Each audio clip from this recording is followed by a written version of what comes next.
Qual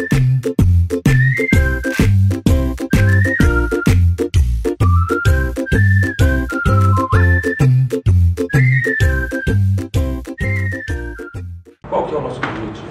Apresentar para vocês a correlação entre a arte da guerra e a arte de empreender.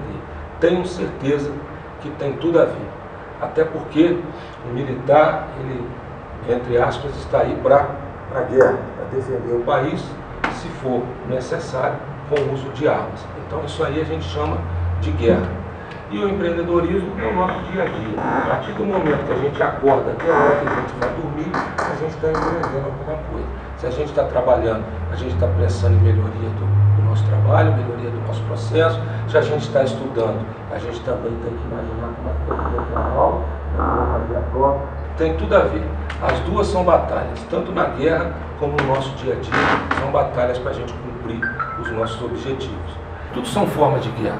A gente combate sobre as mesmas regras. Às vezes, o nosso dia a dia aqui no nosso trabalho é mais árduo, é mais sacrificante do que uma guerra hoje que a gente ganha aí com a tecnologia. Então, qualquer sistema que a gente quiser levar a cabo, a gente tem que ter uma doutrina.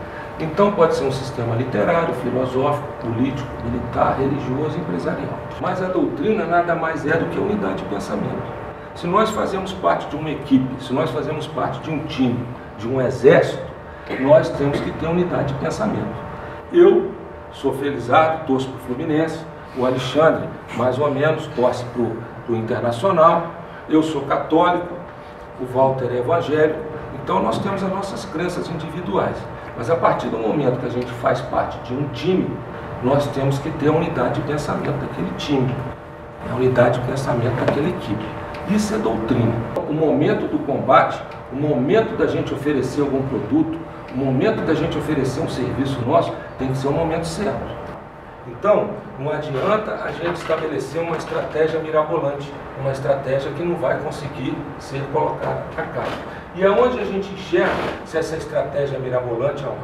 Na hora de planejar, na hora da gente sentar na mesa e falar assim, tudo bem, eu cito sempre o futebol porque é uma coisa que eu gosto, mas a estratégia foi, vamos atacar os 90 minutos, vamos sufocar o adversário no campo dele, tudo bem, agora vamos sentar para planejar.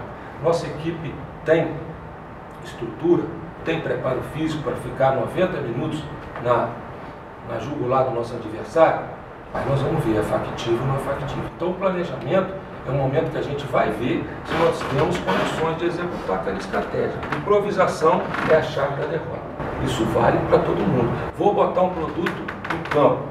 Tá, e se esse produto for bom, eu vou ter condições de atender todo mundo, eu vou ter matéria-prima. Se faltar matéria-prima, eu tenho um canal de abastecimento com quem conversar, ele vai manter aquele preço para mim. Eu tenho um serviço para oferecer. Se eu tiver 10 pedidos ao mesmo tempo, só eu sei fazer, como é que eu vou estabelecer prioridade? Isso aqui a gente tem que pensar nisso tudo, se preparar, se antecipar, para a gente realmente colocar o time em campo. O ser humano que não tem o que fazer, relaxa e pensa em besteira. Ocupadas e em movimento, sempre, sempre. Né, Alexandre? Às vezes a gente falava assim, quando não tem nada para fazer, paga 10 aí, não tinha isso? Não tem nada para fazer, vai lá e paga 10. E assim, então você tem que estar sempre alerta para a coisa. Para quê? Para evitar que a ociosidade te arrebente, te quebrante. Ociosidade, gente, é a chave da derrocada. Tenham certeza disso. O líder não pode se engambelar, se hipnotizar por vantagens falsas. Ele está liderando pessoas, ele está liderando uma equipe. Atrás dele tem uma bandeira de um país, tem uma bandeira de uma empresa. Então ele tem que saber o que realmente é verdadeiro, o que realmente é falso, para ele não pegar e não conduzir a empresa dele para um caminho errado. Pessoal, a gente tem que tratar os nossos liderados da maneira como a gente gostaria de ser tratado. Isso é civilidade, isso é humanidade. Se a gente fizer isso, tenha certeza, vocês vão ter a lealdade deles para sempre. Ele morre junto com vocês. Isso faz parte da liderança, tratar os nossos liderados da maneira como a gente gostaria de ser tratado. Isso aqui da liderança para mim é o mais importante. Em determinado momento, Sun Tzu fala do rei dele lá. O rei ama palavras vazias, não é capaz de juntar o gesto à palavra. É o famoso exemplo.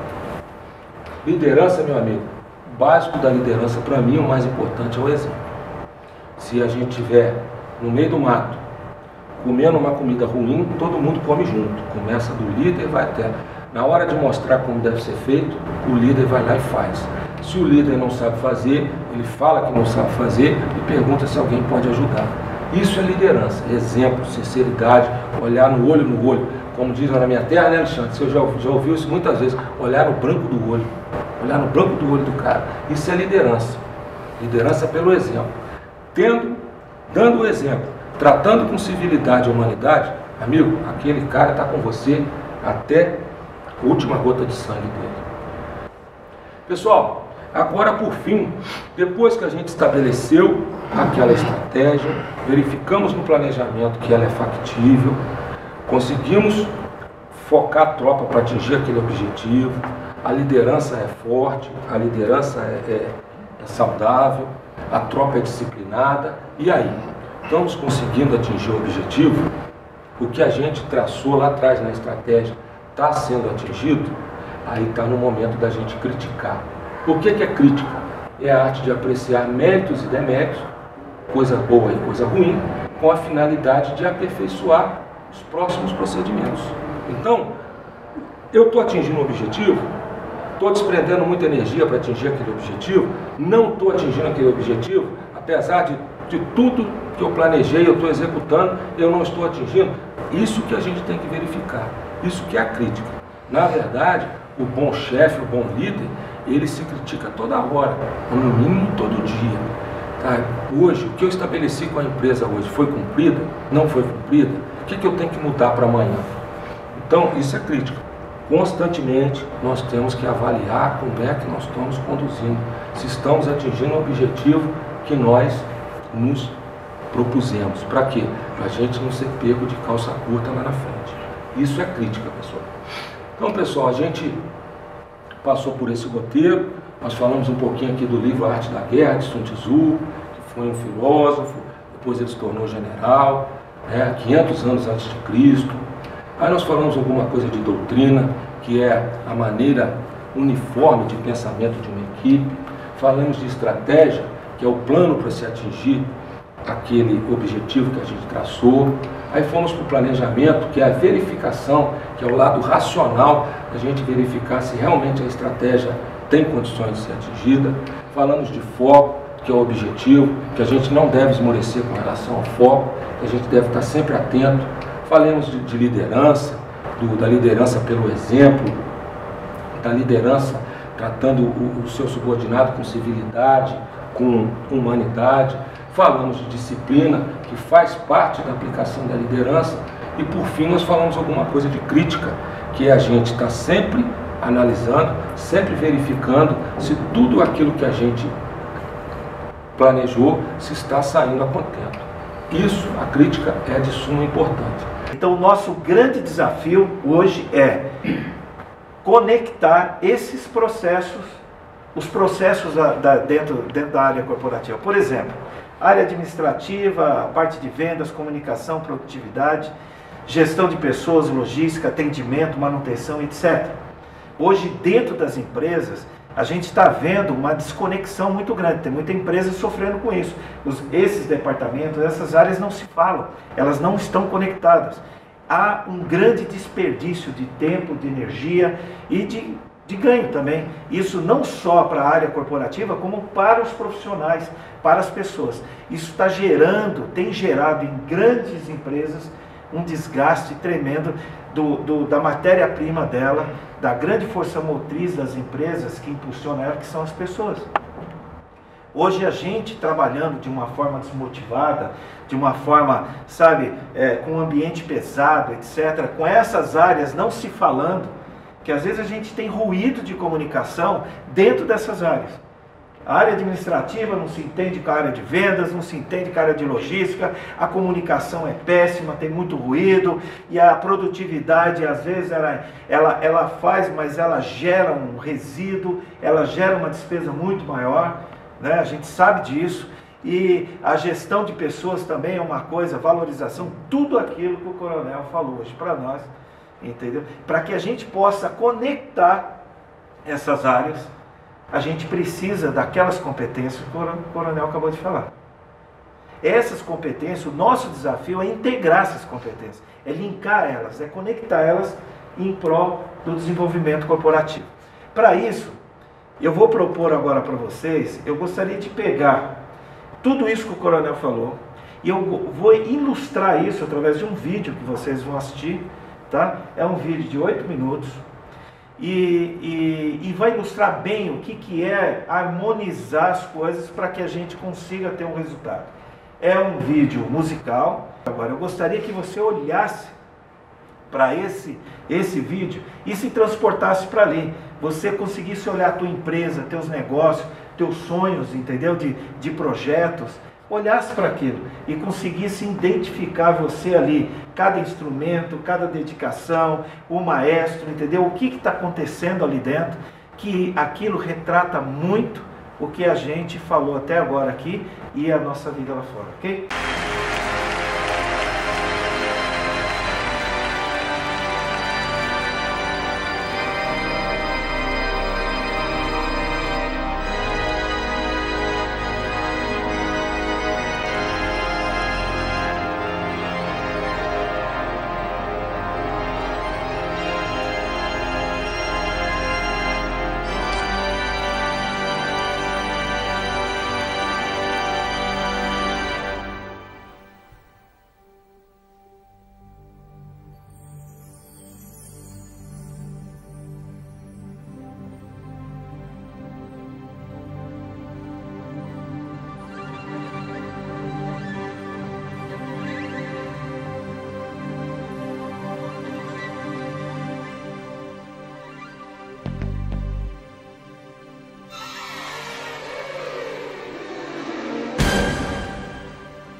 características.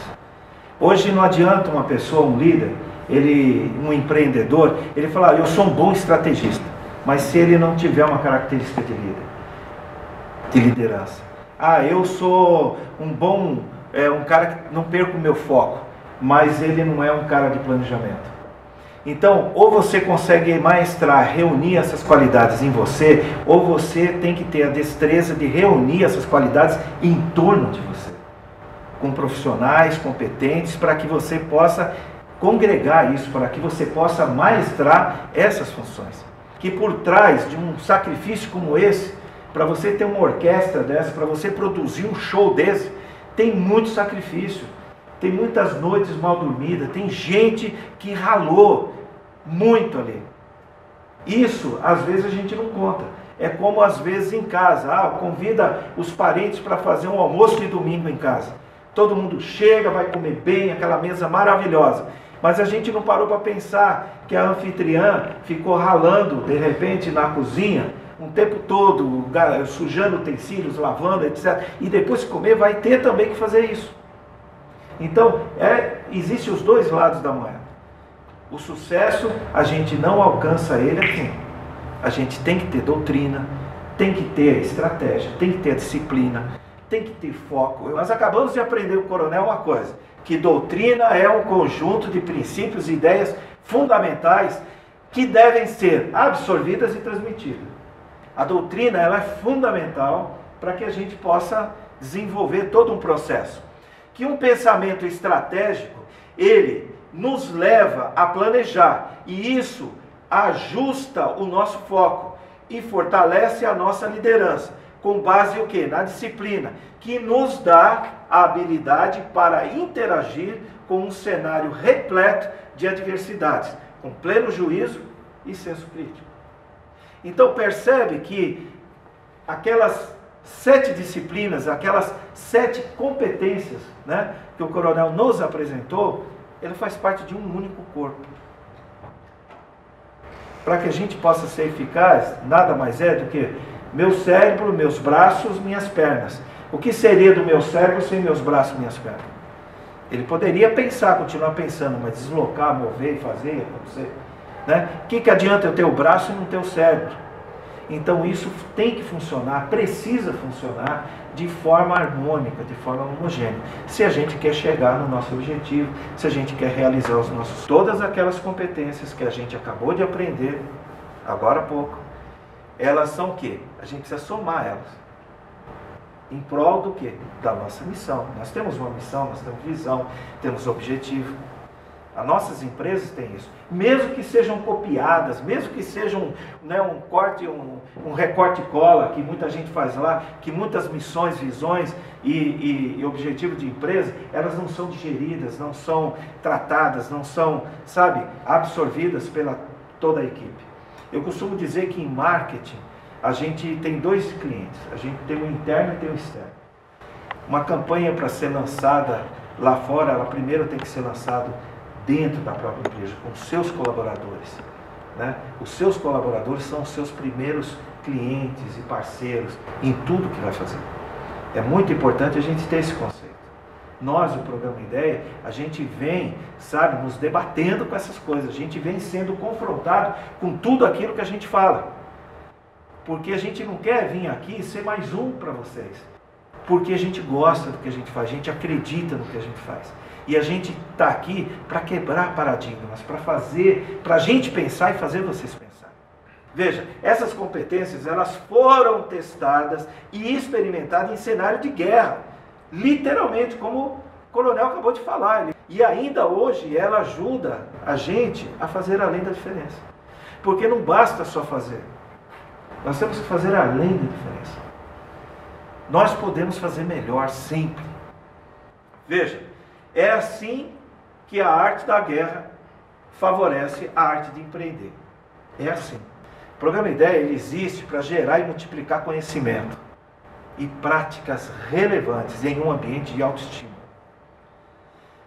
O que falta muito para nós, nas nossas empresas, nas nossas organizações, em todas as áreas, dentro de organizações públicas, privadas, terceiro setor, nós temos um problema muito sério, crônico, autoestima. Eu já passei por isso. Às vezes a gente fica tão engessado dentro das nossas organizações que a gente está ali, sabe, se movendo diante de uma... do rio está correndo para aquele lado, então nós vamos. Ah, é assim que é para fazer? Nós vamos. Ah, tudo bem. Eu estou preocupado com o meu emprego, mas o que eu estou fazendo para manter meu emprego? Ah, mas a minha empresa não me valoriza, então que se dane. Tá, que se dane, ele quebra, aí o primeiro cara a ser afetado é você, porque ele te manda embora. A gente precisa começar a se perguntar, o programa Ideia, ele tem esse objetivo de crescimento através de aprendizado, diálogo e ação por um Brasil e mundo que a gente quer. A gente precisa parar para pensar qual a nossa função, qual a nossa contribuição na sociedade, na empresa, na nossa família, entendeu? Qual o nosso papel nisso tudo, o que nós estamos fazendo, como a gente poderia fazer. Então, quando a gente vem estimular as pessoas que estão nos ouvindo, a gente quer trazer experiência de vida, a gente quer passar transparência, a gente quer passar seriedade, a gente quer passar verdade. A gente quer falar daquilo que a gente já sabe, que a gente passou e que a gente está pesquisando. A roda está aí, eu não preciso inventar a roda. Tem muita gente falando coisa boa por aí. Então vamos escolher o que é bom e vamos juntar, né? Vamos pegar um pouquinho daqui, um pouquinho de lá e não fazer uma coxa de retalho, mas costurar.